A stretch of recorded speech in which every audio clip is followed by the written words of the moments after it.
প্রয়াত ভারতের প্রাক্তন প্রধানমন্ত্রী মনমোহন সিং। মৃত্যুকালে তার বয়স হয়েছিল 92 বছর।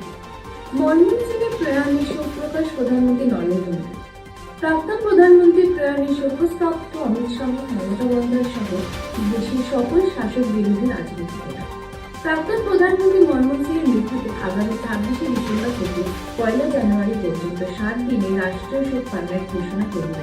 আগামী শনিবার 28শে ডিসেম্বর পূর্ণ মর্যাদার শেষকৃত্য সম্পন্ন করা হবে। বছর শেষে উদযাপনের মধ্যে পাকস্ট্রিট থেকে গ্রেফতার বাংলাদেশের অনুপ্রবেশকারী। আরজিকর ইস্যুতে আগামী 31শে ডিসেম্বর পর্যন্ত চলবে চিকিৎসকদের অবস্থান বিক্ষোভ, অনুমতি দিল হাইকোর্ট। বছর শেষে পারদ পতন। উত্তরে হাওয়ায় মহানগরে শীতের পূর্বাভাস আবহাওয়া দপ্তরে। আগামী শনিবার থেকে দমদম স্টেশনে রক্ষণাবেক্ষণের কাজের জন্য শিয়ালদায় বাতিল কিছু লোকাল ট্রেন। বক্সিং ডে টেস্টে চালকের আসনে অস্ট্রেলিয়া। শেষ খবর পাওয়া পর্যন্ত ভারতের 148 রান 2 উইকেট পিছিয়ে আছে 326 রানে। গুরুতর অসুস্থ অবস্থায় হাসপাতালে গায়ক অভিনেতা শাহিদ চট্টোপাধ্যায়।